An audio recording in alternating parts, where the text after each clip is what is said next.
Yes, ma'am.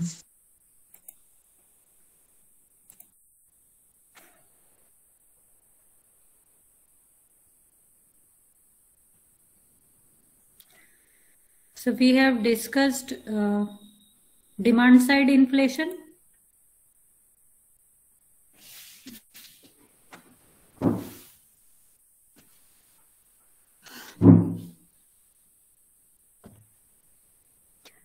Can any of you tell me what I was discussing in the last class? Ma'am, cost push inflation. We have done with the cost push inflation. Okay, we have completed that.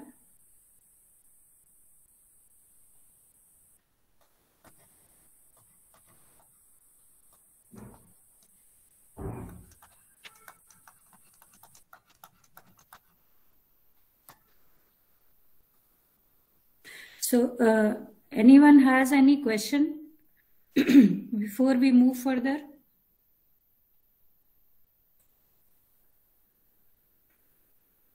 Any question, any doubt so far, whatever we have discussed?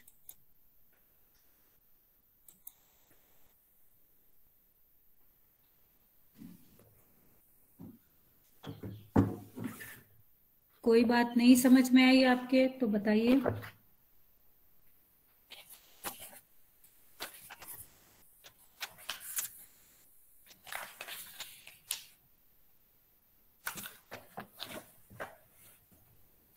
आवाज नहीं आ रही मेरे को किसी की.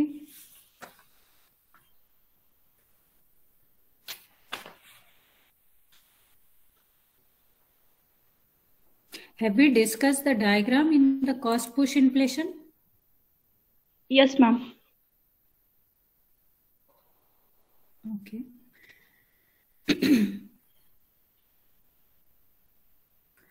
And have I told you about deflationary gap? Yes, ma'am. Yes, ma'am. Okay. Very good. So, if you do not have any question, let us talk about effect of inflation, right?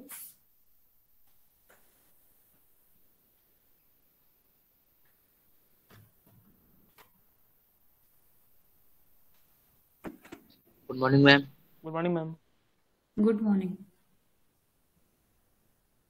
Good morning, ma'am. Okay, so still, acha, people are joining. So I'm waiting for 1 minute more. If you have any question on demand, demand pull inflation or supply push inflation, let us first take the question and then I will move towards effect of inflation.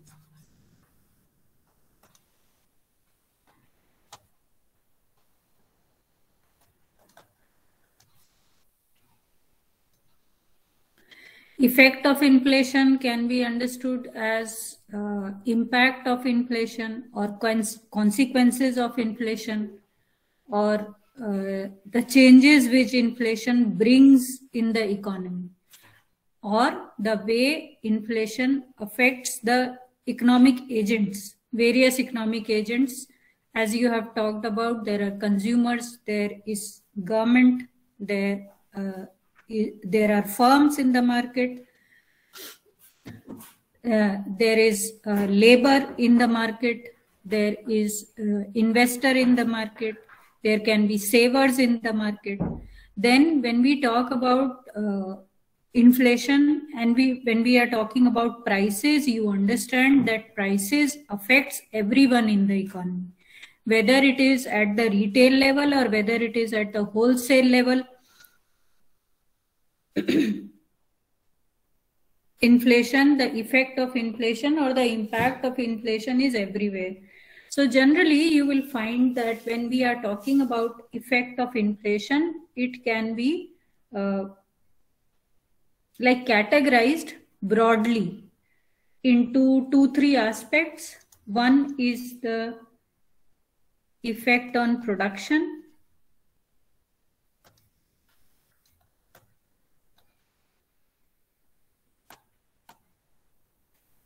Second is the effect on distribution of income and wealth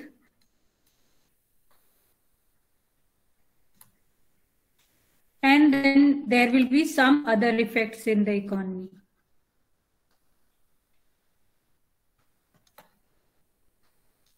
So when we are talking about inflation, there are so many things which are there in your mind. You can talk about inflationary or deflationary gap.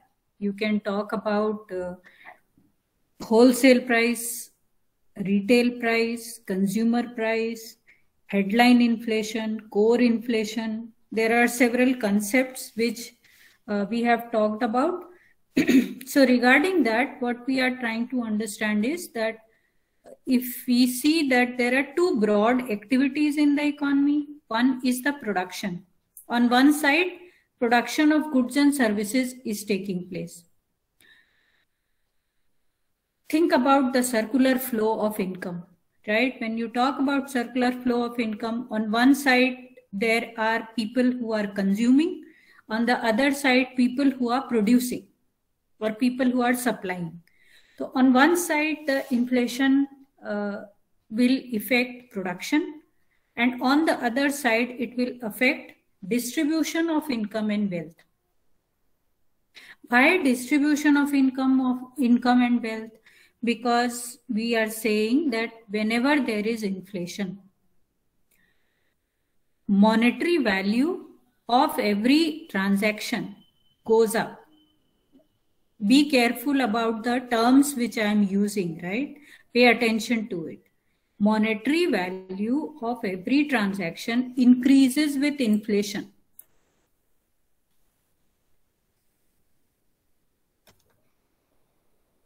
Monetary value of every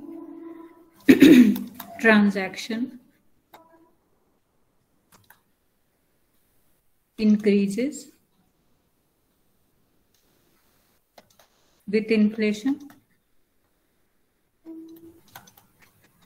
There is another way to understand the same thing. What is that? The circulation of money is increasing in the economy, or the velocity of money is increasing in the economy. So that's how prices are rising. Or there is another way to say the same thing. Nominal value is rising. Nominal value is increasing, but real value. And how do you understand real value? Real value is the purchasing power.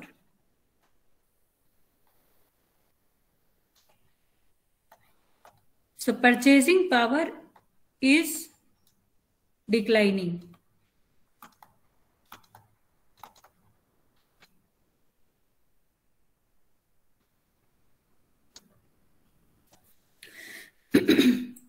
Is it okay? Are you able to understand this? I hope you do not have any problem in understanding these two terms, nominal value, real value. ये बात सबको समझ में आ रही है? Yes, ma'am. Yes, ma'am. Okay. And see, Yes, when you are talking about nominal value and real value, you will find in several places you will be talking about this. Like if you are talking about, say, prices, so prices are nominal value, real value prices, production value, nominal value, real value, income, nominal value, real value, or you can talk about interest rate, nominal value, real value, exchange rate, real value, nominal value.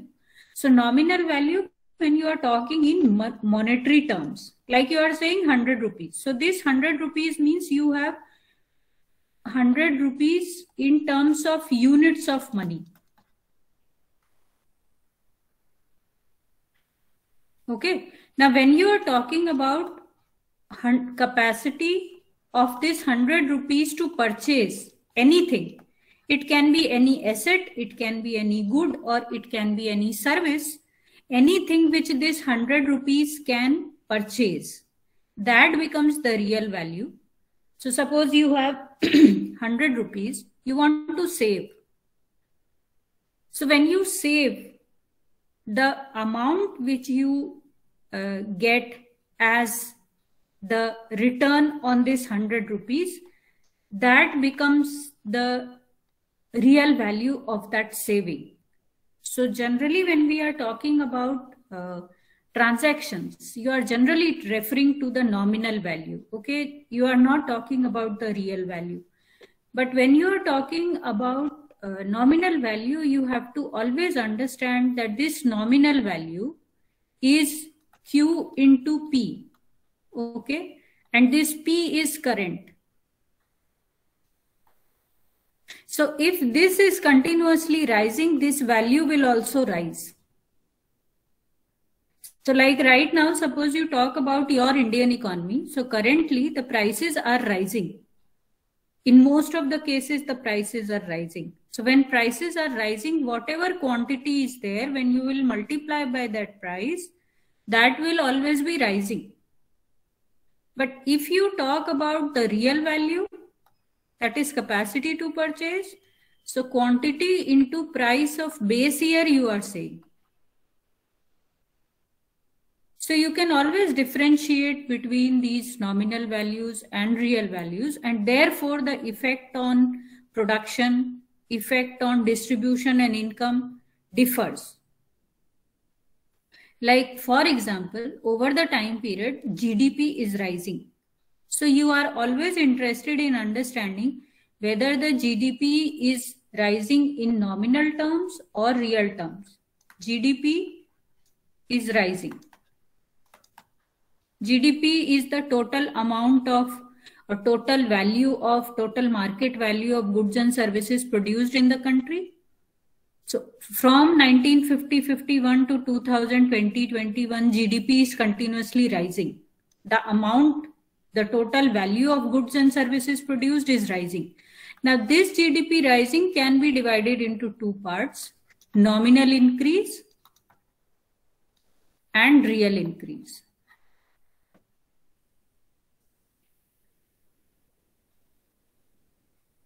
So the problem starts when in nominal terms the value is rising, but in terms of purchasing power, in terms of capacity, it is not rising.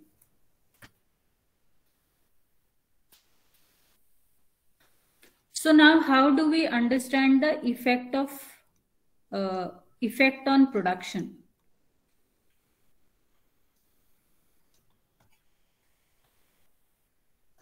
Now, up to now, you are familiar with two important concepts. What? One is full employment. The second one is less than full employment.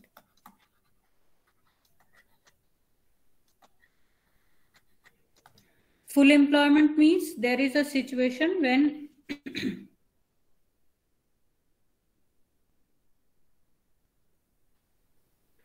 all resources of production are fully utilized. Okay, so if the economy has already achieved this level of full employment, and if the prices goes up, so then what happens? Production will not change.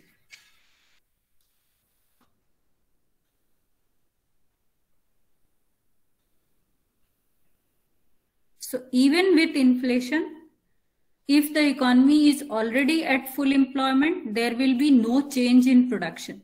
So production will only change if the economy is below the full employment level, or if the equilibrium is less than full employment situation, then only rise. Because if you remember from the very beginning, I told you that some amount of inflation is always good. Some amount of inflation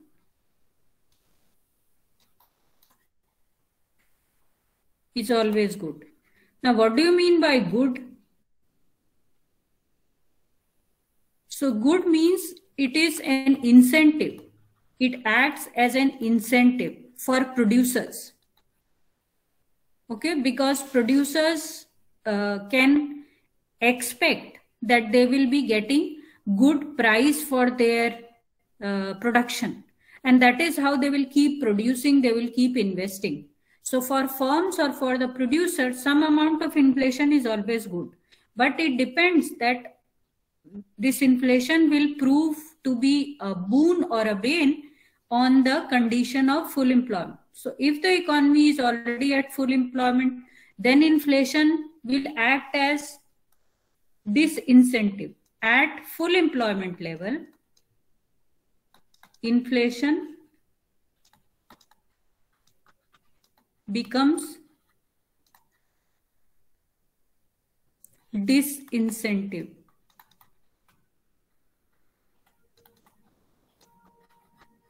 for production. Why? Because if the inflation is taking place after the full employment level, cost of production will be high. Cost of production will rise faster.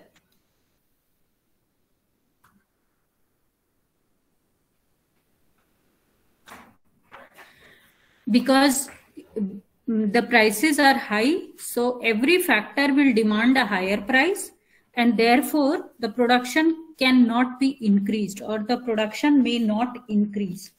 Okay, so that's how we find that after full employment,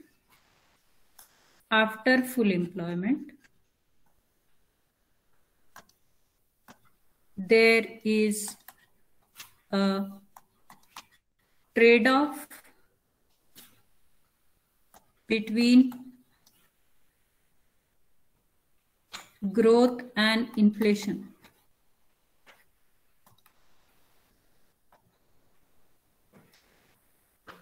Up to the time when the economy is before the full employment level or below the full employment level, then growth and inflation will be positively related. As the inflation is rising, growth will also rise. But once the economy reaches the full employment level, then this relationship will become a trade-off, inverse relationship.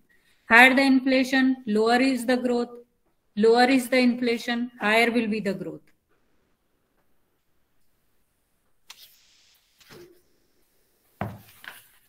I hope it is okay. It is okay for you. You are getting it.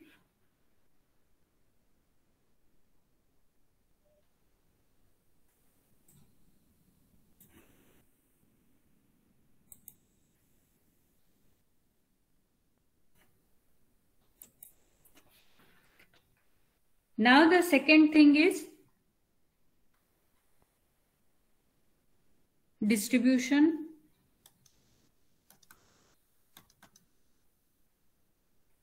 of income and wealth. Now in this, you can talk about different categories.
There can be different categories of economic agents, and we can talk about them.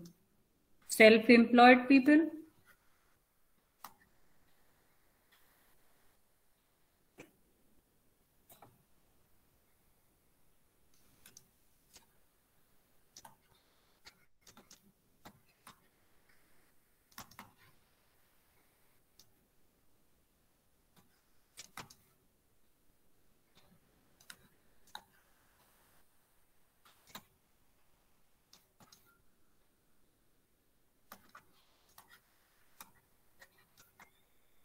speculators, black marketeers, or hoarders, people who stock goods, right? So now the effect of inflation will vary according to the role of this individual or the economic agent. Debtors and creditors means what? Debtors means people who have taken loan, and creditors means people who have provided the loan, people or institutions which have provided the loans. So these are the, when you say creditors, this means lenders. When you are saying debtors, you means borrowers. So inflation is always good for, or inflation is favoring debtors, borrowers, and it is always a loss for creditors or lenders. Why? Because creditors have lent amount in some previous time period. So currently, if the inflation is high, so whatever they are receiving, the real value of that money has already declined. So that's why they have a real loss on their capital. Is it okay? Are you able to understand this? Yes, ma'am. Yes, ma'am. Yes, ma'am. Okay, so this is not very difficult to understand if these two people are different. So borrowers will find it very convenient to repay their loans when there is high inflation in the economy, because in nominal terms, what they are returning is very low in terms of real value. Suppose you have taken a loan in say 2010, some amount you have taken. Now in 2020-21, when you are returning that money, the amount of money remains the same, but the real value of that money is actually decreasing. So you are, in real terms, you are paying less, and the person who has lent in 2010, now what he is receiving is actually less. So in that way, people who have to borrow, it is a positive situation during inflation, and people who have to lend, for them it becomes a loss situation. Now the second category which you can talk about effect of inflation, producers and laborers. So when you talk about producers, you are actually talking about profit, maybe.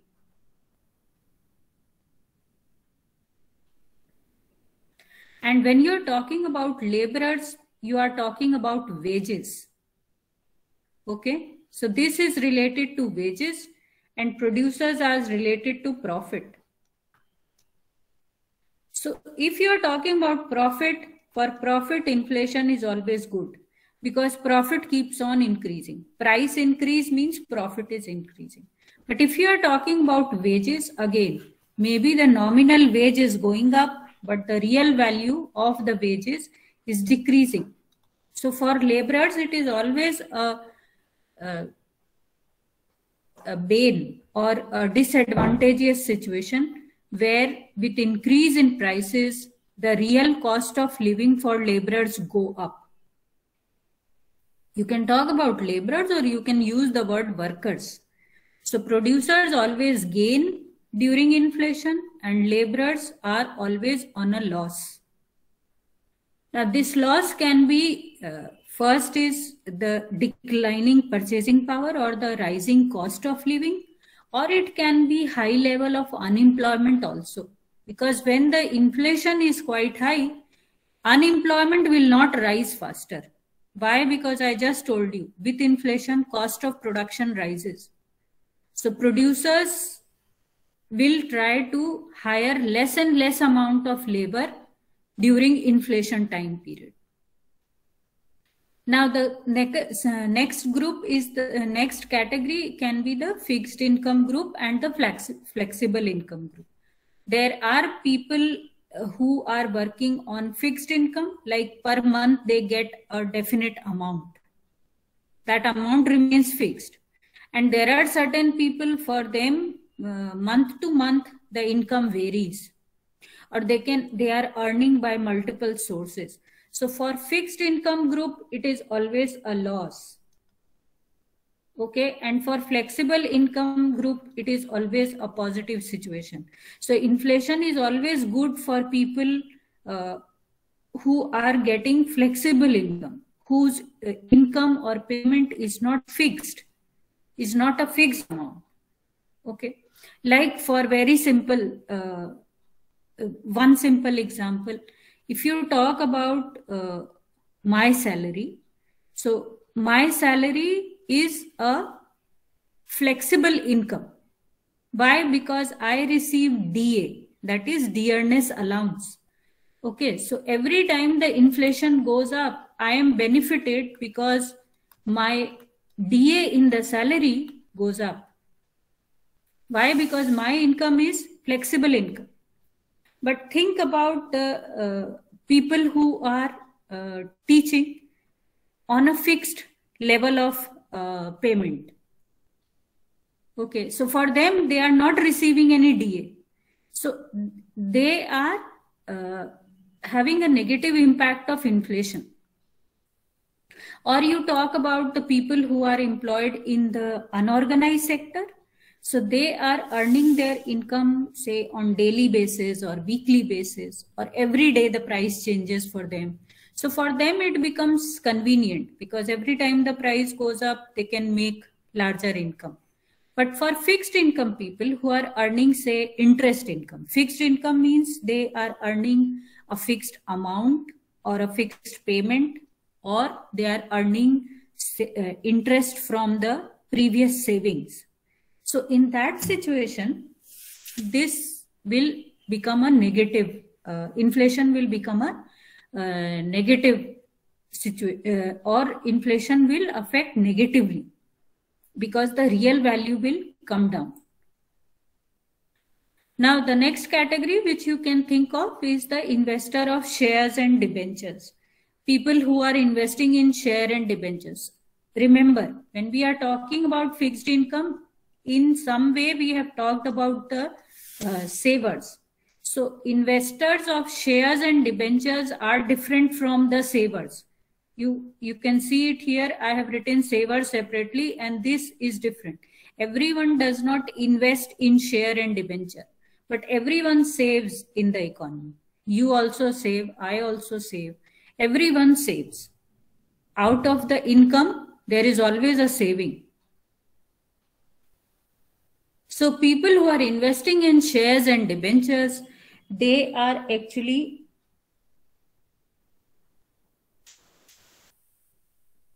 having a profit. Why? Because the expected gain rises. For these people, expected gain increases.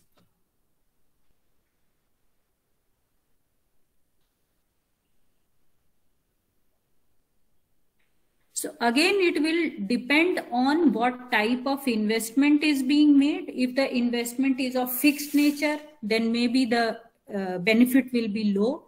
But generally, when we are talking about investment is more in those assets which are liquid or which can be transacted faster in the economy. So in that way, the expected gain is always high. So inflation is always good for investors in whatever form you are talking about investment, whether it is foreign investor or whether it is domestic investor, inflation is always beneficial. Now for self-employed people,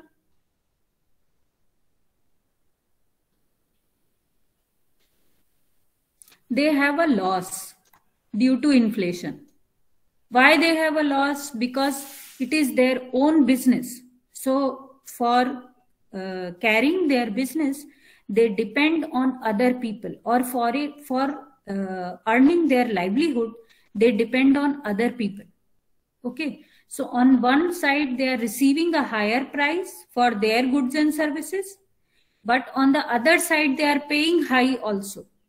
So this, for self-employed people, it is positive plus negative both.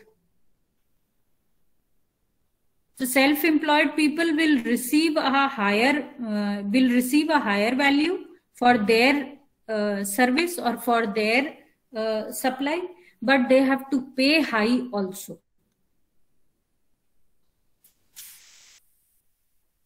So overall, if we will see, maybe they will have a positive impact, but their total impact will depend on the two things. Okay.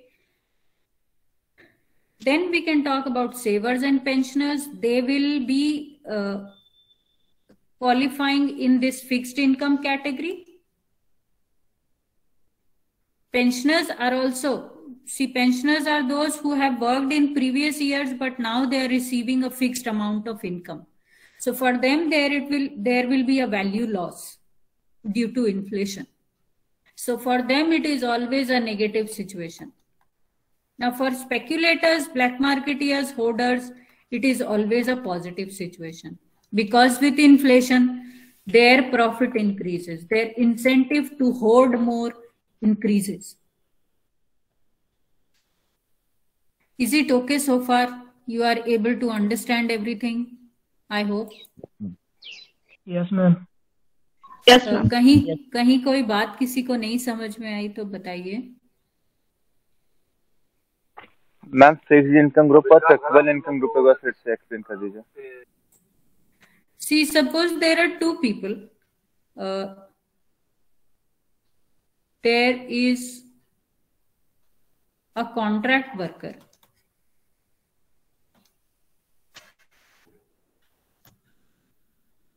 Or there is a retired person.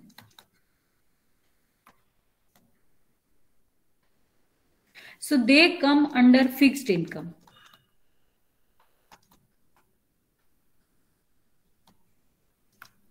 Or suppose you are talking about fixed deposits.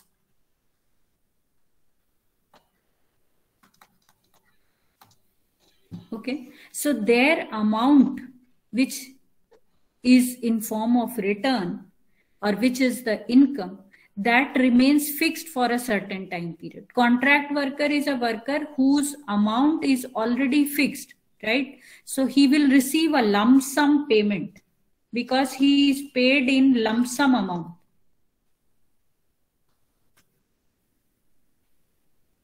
I have hired a particular person and I say that per day I will be paying you 500 rupees.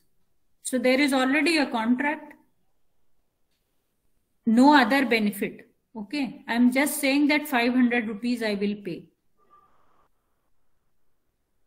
So in that case, his income becomes fixed.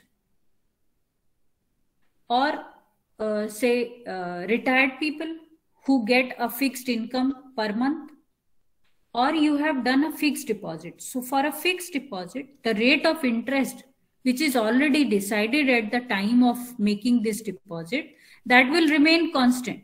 That will not change. Okay. But when you talk about variable income group,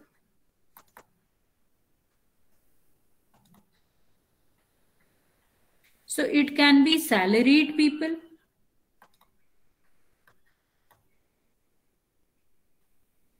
Okay, salary is different from the wages which you receive sometimes. So salary is something which has different components of payment. Okay, there is a basic pay, there is a dearness allowance, there is some other benefits in the income which is attached to the total payment. Business people, like suppose I have my own business. So whatever I earn, that depends on the sale every day which I make. But when I'm talking about my salary, someone is paying to me with different components, the salary is of different components. So that's how my income varies. Okay. Depending on the inflation, my income will vary. Or suppose when you're talking about variable income, so all those who are currently employed, they are having the possibility of having different incomes from different sources. Fixed deposit versus indexed bonds or saving instruments. Maybe you will not understand indexed bonds right now because you are not very familiar with this. But sometimes the saving which you are making is market linked. So as there are changes in the market, the value which you pay or the value which you receive, that differs. Okay. Maybe if you are familiar with LIC deposits or the EMI system which is there when you take a loan and then you have to pay back in EMI. So in the EMI, the interest component is a variable component. Okay, so it can change over the time period. Similarly, the bonds are indexed with inflation. So with inflation, the price or the value will go up. Inflation indexed bonds. Or there are saving instruments which are inflation indexed or they are market based. Okay. Now currently, suppose you are talking about, if you talk about these things, you know that people can save in mutual funds also these days. Or otherwise we are saving in LIC most of the time. Traditionally, if you are talking about, there can be fixed deposits in the bank or then there can be LIC deposits. But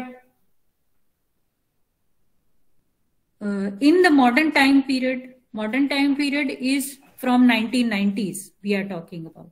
So there is another instrument to save, that is mutual fund. So this gives you a variable income, but these gives you a fixed income. Okay.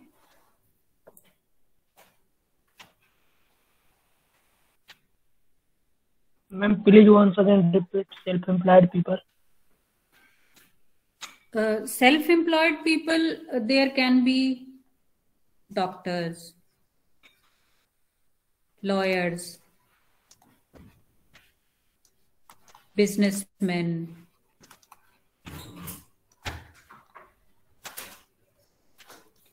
there can be farmers,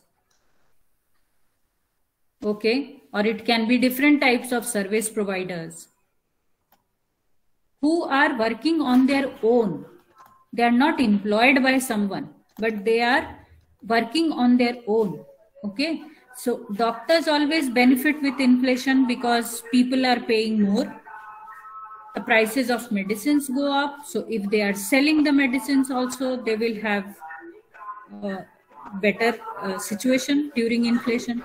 Lawyers, because they are receiving the fees, so it will increase with the inflation. Similarly, businessmen, all those who are running their shops, they will have a better situation. Farmers, because they are selling their product in the market. Again, the farmers, if they are in a position to sell every time in the market, generally it is not there, right? You generally know that in Indian economy, farmers are the most disadvantageous people. Why? Because whenever there is a harvest, they have to sell it forcefully. Due to several reasons, they sell at one go. Okay, they don't sell at intervals. So when they sell at one go, whatever is the existing price, they receive then. Now, you have a stock of wheat. Suppose you have produced 100 quintals of wheat and you have sold it. But after you have sold it, the prices are now continuously rising. So you do not have that benefit. But if you are that farmer who can hold the stock and sell later, then you can have a benefit. Okay, so these self-employed people will have different people will have different situation, but generally for self-employed people it is always beneficial, excluding these people.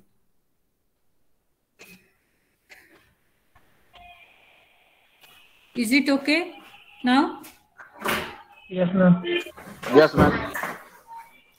Now there can be some other effects of inflation, like what? How inflation affects exchange rate, exports, imports, government revenue,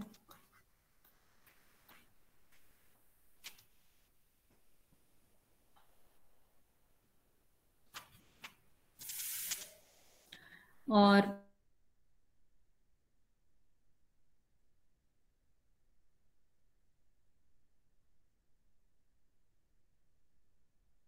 capital goods,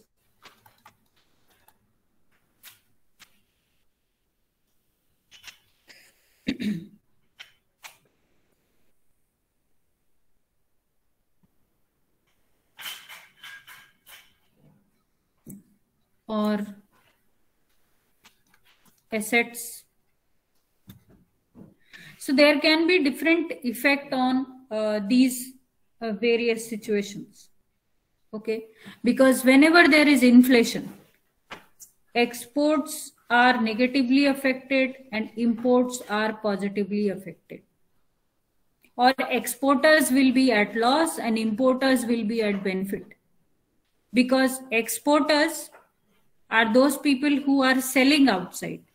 So inflation in the domestic economy is rising. So their prices will rise. So the buyers who are in the other countries, maybe they will not buy from these people. So exporters will have a loss if the inflation is high in domestic economy. If the inflation is high in the foreign economy where they are selling, they will have a profit. Importers will have a profit. Why? Because they are selling in a high inflation economy, or they are purchasing in a high inflation economy. Okay, government revenue always is benefited with inflation, because with inflation the taxes goes up, and taxes always depends on price, right? So in exchange rate, again, nominal rate will increase, real value will decrease. Now, consumer goods versus producer goods, or capital goods or producer goods.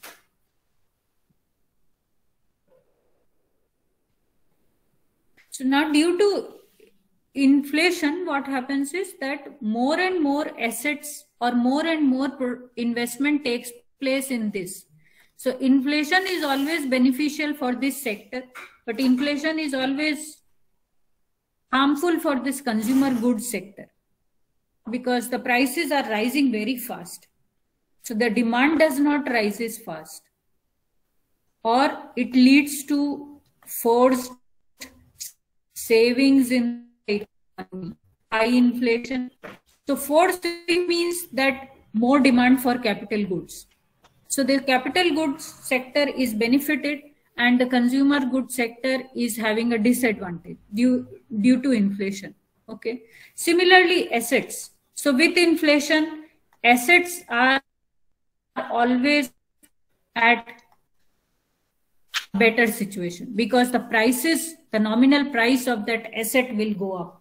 Whether it is a house, whether it is land, whether it is gold, or whether it is any other type of fixed asset, the impact of inflation is always positive. So now, according to me, we are done with this types of inflation, effect of inflation, what is inflation, different concepts in inflation. Now the next thing which we will be discussing tomorrow is the Phillips curve theory. Okay, very briefly we will talk about Phillips curve. So let me see if you have any question, or we will finish the class.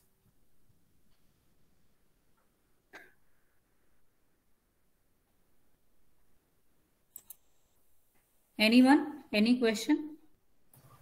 Ma'am, at the time of inflation, the wages of laborers will also be increased, and how we can say that inflation will be a negative impact on laborers?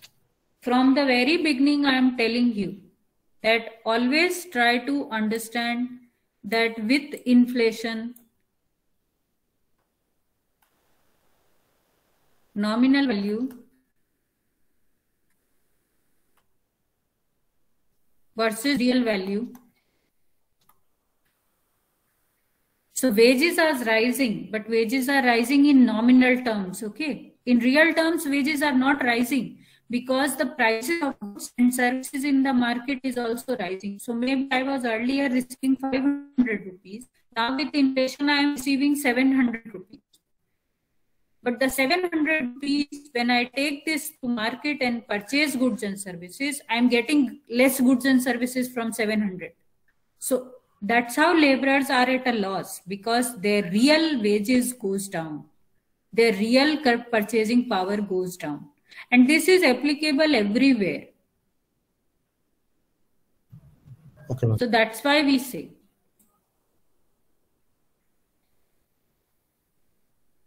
You should always understand the relative price thing.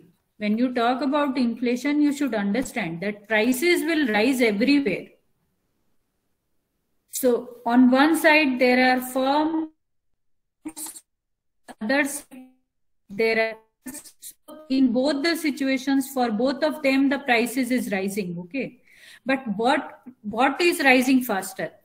Firms which are prices which are related to firms, whether that is rising faster, or prices which are related to consumer, that is rising faster. That will decide that who will be at a loss or who will benefit from inflation. Anything else?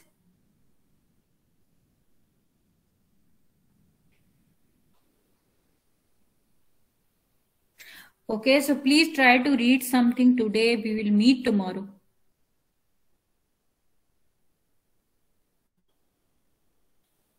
Thank you, ma'am. Okay. Thank you, ma'am.